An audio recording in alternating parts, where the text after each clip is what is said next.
सबसे बड़ी खबर, सबकी निगाहें सुप्रीम कोर्ट पर भी हैं क्योंकि एक बड़ी टिप्पणी आई, एक सख्त टिप्पणी आई है। पेपर लीक को लेकर हमारे सहयोगी रूपेश कुमार का एक्सक्लूसिव खुलासा आपको दिखाएंगे, लेकिन बताते हैं आपको दिल्ली टीम तो आ रही है। बड़ी खबर इस वक्त यह है कि नीट मामले में सुप्रीम कोर्ट में सुनवाई इस वक्त टल गई है।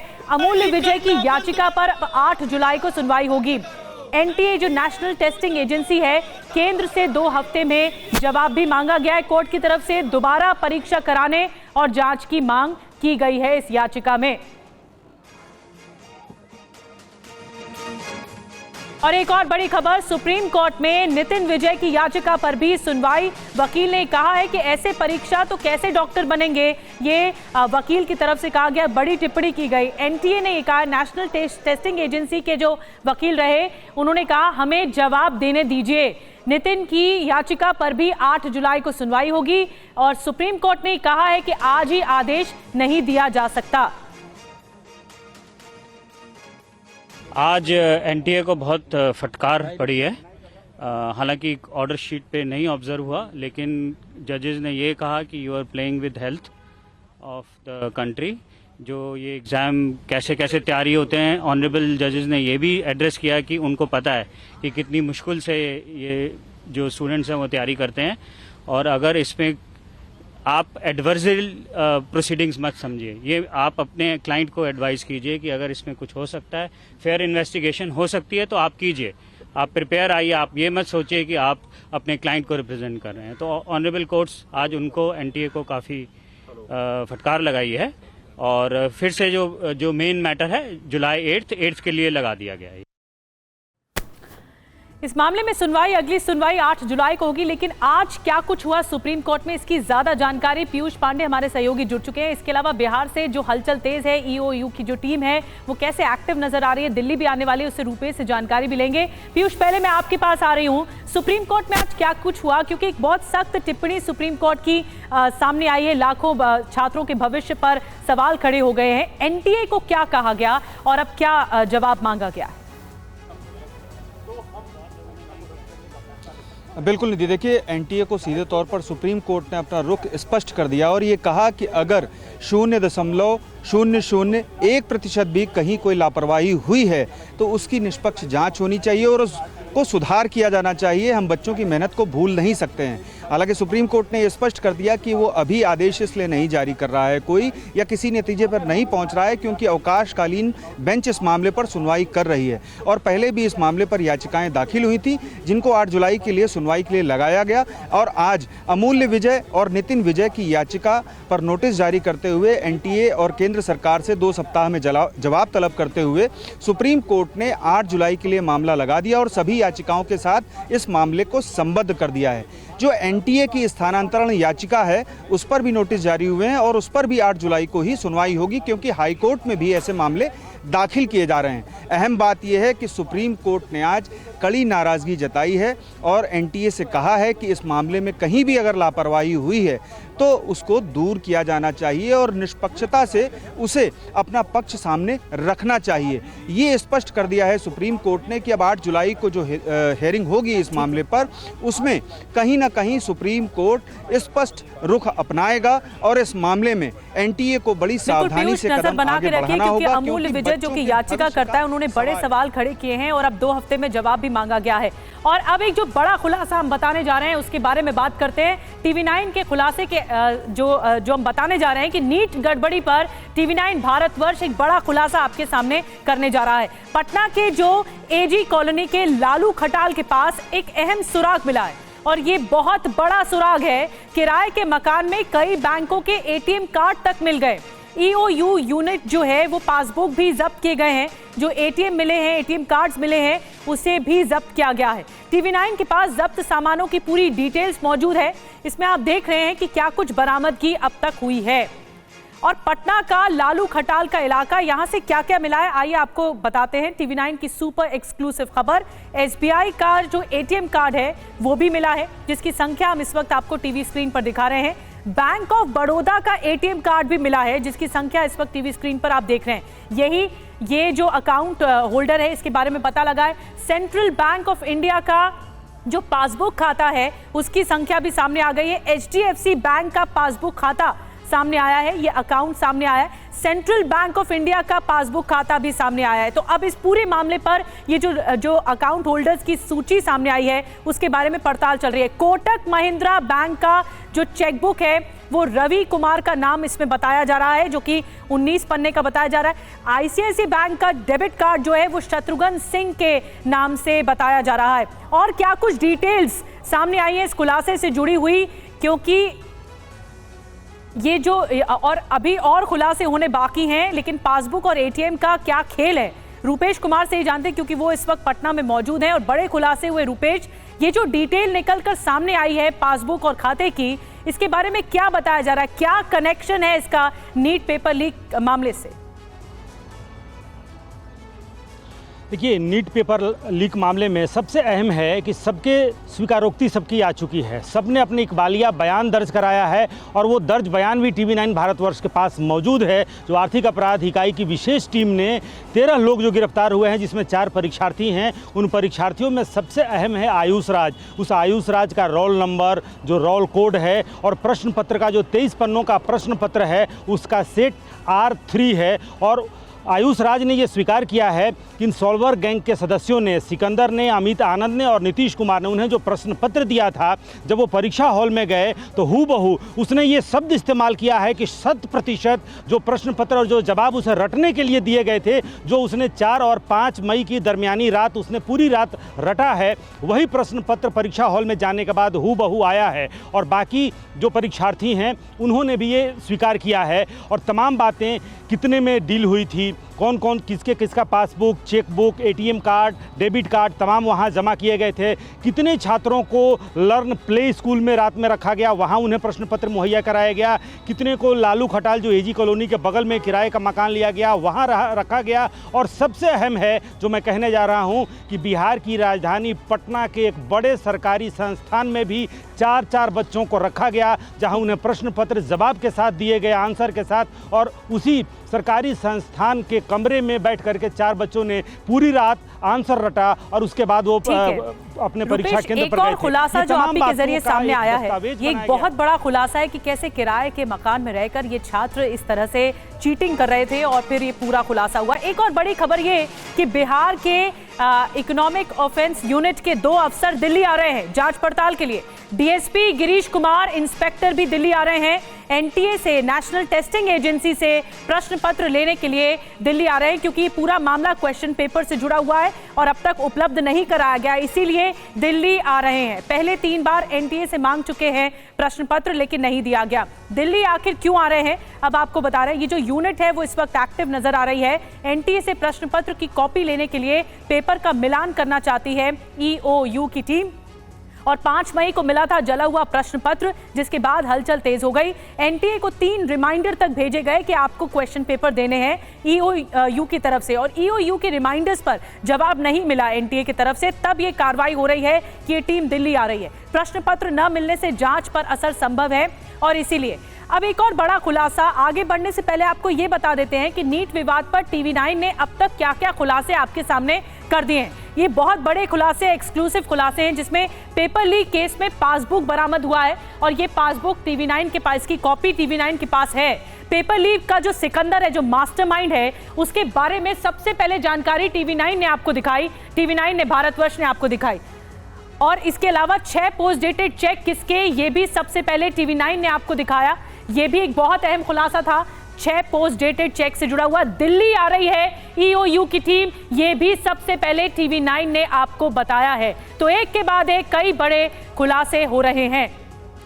और आपको बताते हैं, एनटीए से, नेशनल टेस्टिंग एजेंसी से ईओयू ने मांगी जानकारी, ये भी सबसे पहले TV9 ने आपको बताया। ये खुलासा भी सबसे पहले TV9 ने किया। पटना में जले प्रश्न पत्र मिले, ये भी खुलासा TV9 ने सबसे पहले आपके सामने किया। इसका वीडियो TV9 ने सबसे पहले आप तक पहुंचाया। तो रूपेश, एक के बाद एक कई खुलासे TV9 भारतवर्ष ने किए हैं और एक एक जानकारी जो पटना में कार्रवाई हो रही है, जो बिहार में कार्रवाई हो रही है, जिस मकान से इतनी सामान की बरामदगी हुई है, ये सब की जानकारी सबसे पहले हमने दी। अभी इस वक्त जो जांच एजेंसी है वो क्या कर रही है बिहार में, क्या हलचल है? देखिए, जांच एजेंसियों ने जिन लोगों को गिरफ्तार किया था उनको रिमांड पर लेकर उनसे पूछताछ कर चुकी है। बाकी जिनके रोल नंबर और जिनके पास पुख्ता जानकारी है ईओयू के पास कि ये फला रोल नंबर का जो परीक्षार्थी है वो भी यहाँ पर इन्हीं सेटर सॉल्वर गैंग के द्वारा यहाँ पर परीक्षा दे चुका है। जो महाराष्ट्र का रहने वाला है, उत्तर प्रदेश का रहने वाला है, उन्हें नोटिस भेजा गया है और आज यानी कि 18 और 19 को पूछताछ के लिए यहाँ आर्थिक अपराध इकाई के पास बुलाया गया है। लेकिन अभी तक उनमें से कोई भी छात्र, उसमें से ज़्यादातर 7 छात्राएं उसमें शामिल है, कोई भी छात्राएं अभी तक यहाँ पर हमारी जानकारी के अनुसार यहाँ तक नहीं पहुँची हैं और इंतज़ार हो रहा है कि जब वो छात्र छात्रा यहाँ पे पहुँचे तो उनसे और पूछताछ हो, कुछ और अहम खुलासे हों। लेकिन आर्थिक अपराध इकाई फिलहाल ये मान कर चल रही है कि पेपर लीक हुआ है, जिसको लेकर शुरू से एनटीए और आर्थिक अपराध इकाई बिहार के बीच एक विवाद बना हुआ है कि पेपर लीक हुआ है कि नहीं, और इसी वजह से इसे कथित पेपर लीक कहा जा रहा है। लेकिन आर्थिक अपराध इकाई इसे इसलिए क्योंकि अब उनके पास जो दस्तावेज मौजूद हैं, लेन देन के जो सबूत मौजूद हैं, जो इकबालिया बयान मौजूद हैं परीक्षार्थियों के, अभिभावकों के, सॉल्वर गैंग के, और कहाँ कहाँ क्या मोडस ऑपरेंडी है, किसको कहाँ से लाया गया, कैसे पैसा लिया गया, कहाँ रखा गया, कहाँ प्रश्न पत्र दिए गए, कैसे रटवाया गया और कैसे उनको परीक्षा केंद्र तक पहुंचाया गया, इन तमाम बातों की जानकारी के अलावा जो जले हुए प्रश्न पत्र हैं और इसीलिए ये आशंका कही जा रही है क्योंकि अब तक ये नेक्सस पता लगा है। बड़ी जानकारियां रूपेश इस वक्त हमें उपलब्ध करा रहे हैं और एक और बड़ी खबर, एक और बड़ा खुलासा बता दें रूपेश, आऊंगी आपके पास। नीट पेपर लीक मामले में रडार पर संजीव मुखिया है। पुलिस संजीव मुखिया की तलाश कर रही है। नालंदा का रहने वाला है संजीव मुखिया। इस मामले में, इस कथित पेपर लीक मामले में अब तक 13 लोग गिरफ्तार किए जा चुके हैं और सबसे बड़ी कार्रवाई जो है वो पटना में हो रही है, बिहार में हो रही है। अब संजीव मुखिया कौन है, आपके मन में जरूर सवाल होगा। आपको बता देते हैं, बिहार के नालंदा का रहने वाला, बीपीएससी पेपर लीक मामले में इसे गिरफ्तार किया गया। फिलहाल पटना के बौर जेल में बंद और बेटा जो है वो शिव एमबीबीएस कर चुका है। 2020 में पत्नी लड़ चुकी है चुनाव भी, प्रमुख पार्टी के टिकट पर चुनाव भी लड़ी। तो संजीव मुखिया के बारे में ये जानकारी दे रहे हैं रूपेश से जानते हैं। रूपेश, संजीव मुखिया का क्या रोल है इस कथित नीट पेपर लीक मामले में? क्या कनेक्शन बताया जा रहा है? क्या सॉल्वर गैंग से रिश्ता था और फिर जेल में बैठकर साजिश रची गई? क्या बताया जा रहा है? नहीं, देखिए, संजीव मुखिया फिलहाल फरार है और संजीव मुखिया का जो बेटा है डॉक्टर शिव, जो एमबीबीएस कर चुका है, वो बीपीएससी पेपर लीक के मामले में गिरफ्तार है और वो बेउर जेल में बंद है। और पुलिस के रडार पर संजीव मुखिया है जो नालंदा का रहने वाला है। और जो पूछताछ में जो सिकंदर से, अमित आनंद से और नीतीश से ये जो पूछताछ हुई है, इन तीनों का लाइनर संजीव मुखिया है। यानी कि पुलिस फिलहाल ये मानकर चल रही है कि अभी सभी बच्चों को लाइन अप करने, उन्हें नाले रखने की जिम्मेदारी सिकंदर की थी, लेकिन सिकंदर से भी ऊपर कोई है जो लाइनर की भूमिका निभा रहा था, जिसके पास प्रश्न पत्र लीक कराने में जिसकी अहम भूमिका रही है, और वो है संजीव मुखिया। और संजीव मुखिया की पहुंच कितनी है, उसके राजनीतिक कनेक्शंस भी हैं और उन्हीं कनेक्शंस के आधार पर कुछ लड़कों को बिहार सरकार के एक सरकारी संस्थान में ला करके रात में रखा गया था और वहाँ प्रश्न पत्र मुहैया कराया गया था। तो जितने लोग हैं सब रसूखदार लोग हैं और किस तरीके से पूरा मोडस ऑपरेंडी है वो ईओयू के पास पहुंच गया है। और बहुत महत्वपूर्ण है निधि ये जान लेना कि क्यों एनटीए के पास बिहार सरकार के आर्थिक अपराध इकाई के 2 अधिकारी पहुंच रहे हैं। 3-3 रिमाइंडर दिया गया है और एक कड़ी पर आकर के बात टिक गई है। अगर वो कड़ी जुटती है तो तमाम बातों का खुलासा हो जाएगा। आर्थिक अपराध इकाई के पास जो जले हुए प्रश्न पत्र हैं उसमें से 70 प्रश्न निकले हैं, यानी कि जो हिस्से जल गए वो तो जल गए, लेकिन जो बचे हुए हिस्से हैं उसमें से 23 पन्नों का सेट है। उन पन्नों में से 70 प्रश्न निकाले गए हैं। क्या उन 70 प्रश्नों का मिलान मूल प्रश्न पत्र से होता है? मूल प्रश्न पत्र के कई सेट हैं, इसलिए ईओयू ने सभी सेटों की मूल प्रति एक मांगी थी। 3 रिमाइंडर के बाद भी एनटीए ने मूल प्रश्न पत्र नहीं भेजा है। अब जो रडार पर है, ईओयू की टीम रडार पर संजीव मुखिया को ले चुकी है। ये फरार है, इसकी तलाश जारी है, लेकिन परिवार पर भी आपराधिक घटनाओं का आरोप लगा है। और नीट में गड़बड़ी पर आम आदमी पार्टी का प्रदर्शन, देखिए सियासत भी इस मामले में तेज होती जा रही है। जंतर मंतर पर केंद्र के खिलाफ विरोध प्रदर्शन कर रही है आम आदमी पार्टी। संजय सिंह, सौरभ भारद्वाज प्रदर्शन में शामिल हैं। तस्वीरें आपको दिखा रहे हैं। गोपाल राय और कई विधायक भी मौजूद हैं। देखिए इस मामले में प्रदर्शन तेज हो गया है। पार्टियां जो हैं, आम आदमी पार्टी लामबंद हो गई है और यहां पर प्रदर्शन कर रही है, जिसमें कई बड़े नेता मौजूद हैं जंतर मंतर पर। एग्जाम के जब से परिणाम आए हैं, एग्जाम हुए हैं, तब से लगातार सवाल बच्चे भी उठा रहे हैं, पेरेंट्स भी उठा रहे हैं, हम सब लोग कह रहे हैं कि उन बच्चों के भविष्य के साथ न्याय किया जाए। लेकिन केंद्र सरकार कुंभकर्ण की नींद में सोया हुआ है। आज शिक्षा मंत्री कहते कुछ हुआ ही नहीं। पटना में बच्चों ने कबूला है कि हाँ हमें पहले क्वेश्चन पेपर दिए गए हैं। गुजरात के कई सारे कोचिंग संस्थान पहले एडवांस दिए थे कि हम आपको सही क्वेश्चन की जानकारी देंगे। जांच क्यों नहीं हो रही है उसकी? क्यों नहीं एग्जाम को रद्द किया जा रहा है? तो ये चाहते हैं कि किसी तरह से टल जाएगा। और अब आपको बता देते हैं कि पटना में नीट पेपर लीक को लेकर अब तक क्या कुछ हुआ है। पटना में पोस्ट डेटेड चेक का जो नीट कनेक्शन है वो क्या कुछ सामने आया है, आइए बड़ी जानकारी आपको बिग वॉल के जरिए देते हैं। 6 पोस्ट डेटेड चेक बरामद किए गए, जिसमें किसने पैसे दिए, 35 अभ्यर्थियों को पेपर दिया गया। इसके अलावा क्या कार्रवाई हुई, अब तक कुल 13 लोग इस मामले में गिरफ्तार हैं। 30-30 लाख लेने का शक है इन अभ्यर्थियों पर, और ये आरोप भी है। बिहार ईओयू की जो कार्रवाई है, ये बड़ी कार्रवाई है कि पेमेंट किसको गई, कितनी पेमेंट गई। और आपको ये भी बता दें कि पेपर लीक कराने वालों के नाम इस चेक में मौजूद हैं। पेपर के बदले पैसे दिए गए, क्वेश्चन पेपर के बदले पैसे दिए गए। खातों की जांच कर रही है ईओयू। पैसे दिए गए 35-35 लाख रुपए, 30-30 लाख रुपए, जो कि इस पूरे मामले पर आरोप लग रहे हैं। लेकिन ये जो नीट कनेक्शन है पोस्ट डेटेड चेक का, और क्या कुछ जानकारी मिल रही है, क्योंकि एक टीम जो है वो दिल्ली आ रही है। पीयूष हमारे साथ मौजूद है। पीयूष, आज जब ईओयू की जो यूनिट है, ये जो आपराधिक शाखा है, आर्थिक आपराधिक शाखा, वो जब दिल्ली आएगी तो क्या क्या किस बात की पड़ताल की जाएगी? बिल्कुल, देखिए उनकी तरफ से जो प्रश्न पत्र मांगे गए थे, और उस मामले में चूंकि ईओयू पूरी जांच कर रहा है और पहले भी गिरफ्तारियां की जा चुकी हैं, और एनटीए की तरफ से जो रिस्पांस नहीं दिया जा रहा है, इसी वजह से दोनों अधिकारी यहां पर पहुंच रहे हैं। सीधे तौर पर वो रूबरू होंगे एनटीए के अधिकारियों से, और जो भी दस्तावेज उन्हें चाहिए होंगे वो स्पष्ट तौर पर यहां पर वो मांग लेंगे। और अगर एनटीए की ओर से ये दस्तावेज नहीं दिए जाते हैं, तब ईओयू की तरफ से अदालत का भी दरवाज़ा खटखटाया जा सकता है कि अदालत इस मामले में सम्मन करके एनटीए से जवाब तलब करे और उन दस्तावेज़ों को ईओयू को मुहैया कराए। इकोनॉमिक ऑफेंस यूनिट एक ख़ास यूनिट है जो पूरे देश में हर जगह है, और सीधे तौर पर ये अलग तरीके से काम करती है। इस मामले में गुजरात से लेकर बिहार से लेकर कर्नाटक, उड़ीसा और अन्य राज्यों में संलिप्तता पाई गई है, और सुप्रीम कोर्ट में भी याचिकाएं दाखिल हुई हैं जिस पर नोटिस जारी किया जा चुका है। अब देखना ये है कि बिहार का जो मसला है जिस पर ईओयू जांच कर रहा है, उसमें एनटीए की ओर से किस तरह का रिस्पांस दोनों अधिकारियों को दिया जाता है जो इकोनॉमिक ऑफेंस यूनिट के आज दिल्ली पहुंच रहे हैं। क्योंकि अगर एनटीए की तरफ से अच्छा रिस्पांस नहीं दिया जाता, दस्तावेज नहीं मुहैया कराए जाते, तो फिर वो अदालत का दरवाजा खटखटा सकते हैं। बिल्कुल, पैसों को लेकर जो अवैध लेन देन हुआ है उसकी जांच कर रही है ईओयू, और इसीलिए ये टीम दिल्ली आ रही है जो प्रश्न पत्र एनटीए से लेने हैं, नेशनल टेस्टिंग एजेंसी से लेने हैं। पीयूष, मैं आऊंगी आपके पास, लेकिन एक और बड़ी बात यह है कि इस मामले में सियासत बहुत तेज हो गई है। कुछ बयान आपको सुनवाते हैं नेताओं के।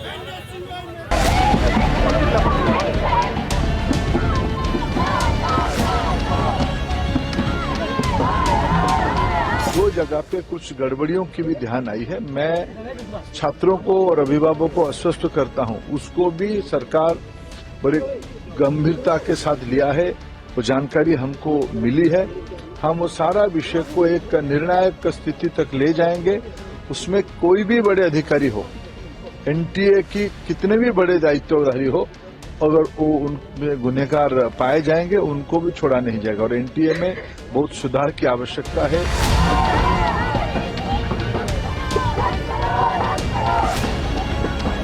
उस दिन धर्मेंद्र प्रधान जी ने तो क्लीन चिट दे दी, कुछ हुआ ही नहीं।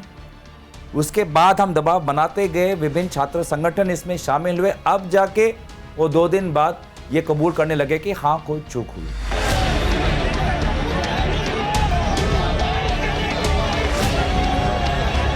सरकार पूरी सजगता के साथ बच्चों को परेशानी को देखते हुए, प्रतिभा का सम्मान करते हुए पूरी तरह से इसको बेहतर और पारदर्शी बनाने का, समय की बर्बादी न हो, इसके लिए तैयारी आगे के दिनों में करेगी। तो कथित नीट पेपर लीक मामले में टीवी9 ने बड़े खुलासे आपके सामने किए हैं, और बिहार से रूपेश लगातार बड़े खुलासे आपके सामने कर रहा था।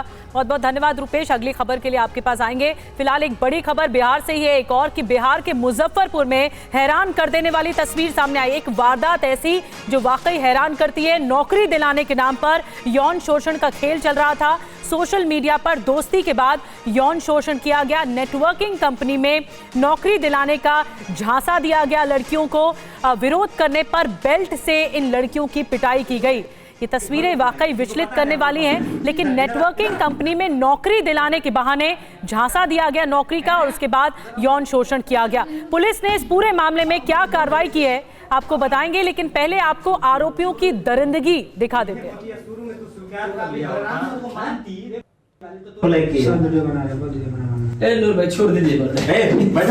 ऐसा होना चाहिए ना रे भाई। तुमने एक बार भी बोला कि वो सीनियर सर हैं, उनका नंबर क्यों ब्लॉक किया? तुमको ये पता चल गया कि बोला क्या है नहीं, सब तुम्हारी बात सुन रही है। अब सब तुम्हारी बात है यार। तू मैं बोल रहा है कि भाई क्या बात है? एक पहले ब्लॉक किसे तो नहीं किया जा रहा था सर। भाई बोल रहे कि घर को बुलाएंगे, तुमको पता है हम लोग कौन है? इधर इधर इधर चल है ना, है पहले इधर है ना, इधर आओ ना रे, इधर आओ सर जी। इधर या आओ ना, बोल रही है कि गलती हो गया, छोड़ दे कुछ बात नहीं। ये बतिया शुरू में तू स्वीकार कर लिया, राम को मानती रे वाली तो तोरा भी नौबत आता रे। सर आप लोग दिन तो हम नेटवर्क 1 मिनट छोड़कर नहीं जाते। कोई भी भाई बोला दिन भर रूम में रहता है, तब महीना में 15-18 गेस्ट में आ रहे वाली सब। भाई को भी बुलाए, इन लोग चलते गेस्ट को या तो शर्मसार कर देने वाली घटना सामने आई। आपको सुनाते हैं मुजफ्फरपुर के हैवानों के शिकार बनी लड़की की कहानी क्या है। ये जो तिलक सिंह था, ये पर्सनली रूम पे आने लगा, पर्सनली रूम पे आने लगा, बातचीत करने लगा, इमोशनली करने लगा। फिर पर डे मतलब मेरे साथ फिजिकल रिलेशनशिप में आना वो स्टार्ट किया। शादी के झांसा देके मुझे शादी के झांसा बहुत दिया। फिर उसके बाद तब तक यहाँ पे मुजफ्फरपुर बकरी में रेड पड़ा, जो कि 19/5/2023 को रेड पड़ा। उसके बाद फिर मुझे यहाँ से उन लोगों ने मुझे डायरेक्टली ले गया हाजीपुर। वहाँ पे ऑफिस में, हाजीपुर के ऑफिस में मेरा तिलक सिंह के साथ ज़बरदस्ती शादी करवाया गया, जिसमें विजय कुशवाहा, हृदयानंद, कन्हैया कुशवाहा, हरिराम और तिलक मौजूद था। उन लोगों के सामने मेरा शादी हुआ। उसके बाद वो अपनी पत्नी की तरह मुझे अपने रूम पे रखना स्टार्ट किया। और उससे पहले जब यहाँ पे मुजफ्फरपुर में हम थे, उस बीच हम 3 बार प्रेग्नेंट भी थे, जो कि तिलक सिंह ने ही मेडिसिन देके मेरा अबॉर्शन करवाया था, हॉस्पिटल पे नहीं ले गया था। उसके बाद मेरा शादी करवाया गया था। उसके बाद वो अपने रूम पे रखना स्टार्ट किया। जब भी हम मायके जाने का बात करते थे, वो मायके नहीं जाने देता था। और फिर अभी तक वहाँ से मेरा कोई सैलरी भी नहीं आया था। फिर मतलब मुझे लग गया था कि ये चीट फंड का कंपनी है। जब बकरी में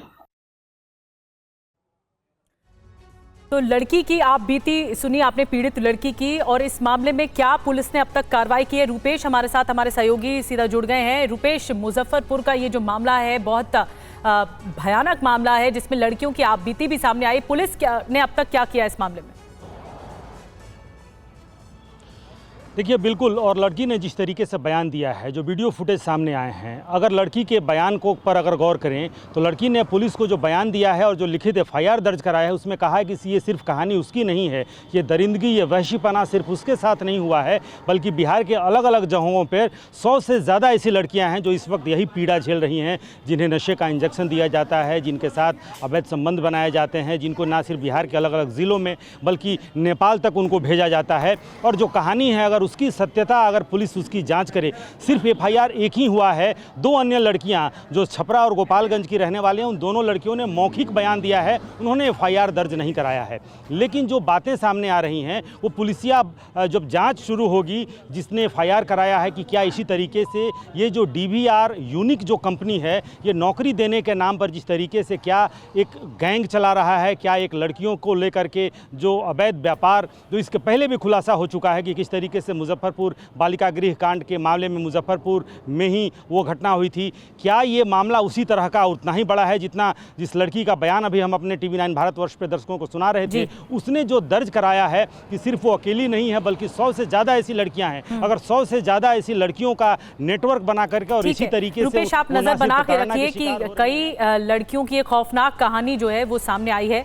अब एक अलग खबर आपको बता दें, अमरनाथ यात्रा शुरू होने वाली है और उसे लेकर कड़ी सुरक्षा बरती जा रही है। यात्रा से पहले सुरक्षा बलों की जो मॉक ड्रिल है वो सामने आई है। जम्मू कश्मीर पुलिस की मॉक ड्रिल की जा रही है। 29 जून से शुरू हो रही है अमरनाथ यात्रा और उससे पहले ये मॉक ड्रिल की तस्वीरें सामने आई हैं। सुरक्षा बलों की मॉक ड्रिल है, चप्पे चप्पे पर तैनाती है।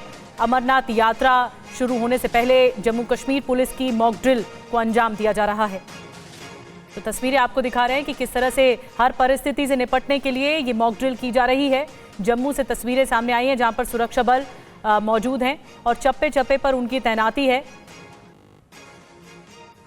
सुरक्षा के चाक चौबंद बंदोबस्त रखे जाएंगे। अमरनाथ यात्रा के शुरू होने से पहले हर परिस्थिति से निपटने के लिए ये जो टीम की तैनाती है, मुस्तैदी है, वो इस वक्त जारी है। जिस वक्त जम्मू कश्मीर पुलिस सुरक्षा तैयारियों को लेकर मॉक ड्रिल कर रही थी, उसी वक्त वहां पर TV9 भारतवर्ष की टीम भी मौजूद थी। आपको दिखाते हैं संवाददाता अंकित भट्ट की वहीं से रिपोर्ट। 29 जून को बाबा बर्फानी की यात्रा शुरू होने जा रही है और ऐसे में सुरक्षा के पुख्ता इंतजाम जो है जम्मू कश्मीर पुलिस की तरफ से की जा रही है।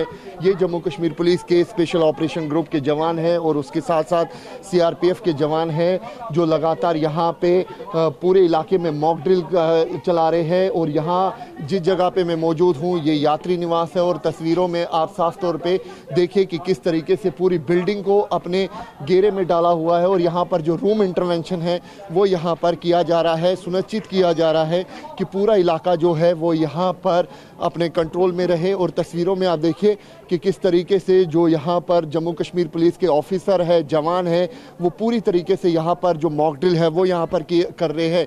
सिचुएशन यहाँ पर ये बनाई गई है कि अगर कोई भी आपातकाल जैसी सिचुएशन बनती है तो उस वक्त किस तरीके से रूम इंटरवेंशन करना है। और तस्वीरों में जम्मू कश्मीर पुलिस के जवान और CRPF के जवानों को देख सकते हैं कि किस तरीके से यहाँ पर जो जम्मू कश्मीर के जवान हैं वो धीरे धीरे करके आगे की तरफ बढ़ रहे हैं। यहाँ पर जो ड्रिल है वो यहाँ पर बनाई गई है कि अगर कोई भी रियल टाइम सिचुएशन बनती है, अगर कोई भी आपातकाल सिचुएशन बनती है तो उस वक्त इस बिल्डिंग को किस तरीके से सिक्योर करना है, किस तरीके से जो यहाँ पर यात्री रुके हुए हैं उनको यहाँ पर सिक्योर करना है। लगातार लोगों से भी जम्मू कश्मीर पुलिस और जो प्रशासन है वो यहाँ पर अपील करती हुई नज़र आ रही है कि आप यहाँ पर आए, बेफिक्र हो कि यात्रा में आप आए और बाबा बर्फानी की यात्रा करें।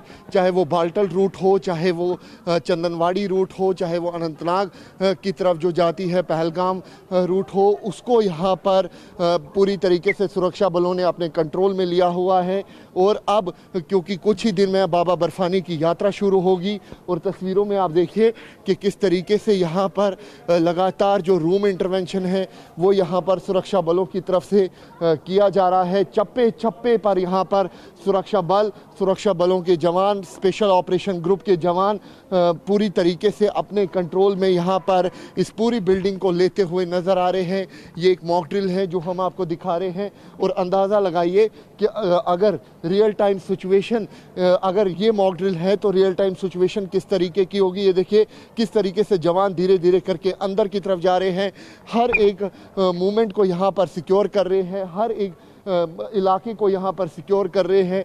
ना सिर्फ जवान बल्कि जम्मू कश्मीर पुलिस के स्पेशल ऑपरेशन ग्रुप के जवानों के साथ साथ जो ऑफिसर्स हैं वो यहाँ पर मौके पे मौजूद हैं। और तस्वीरों में भी आप देखिए कि किस तरीके से जो बिल्डिंग है उसको यहाँ पर सिक्योर किया जा रहा है ताकि कोई भी अप्रिय घटना यहाँ पर ना घट सके। कैमरा पर्सन अनुदीप शर्मा के साथ अंकित भट्ट, TV9 भारतवर्ष के लिए।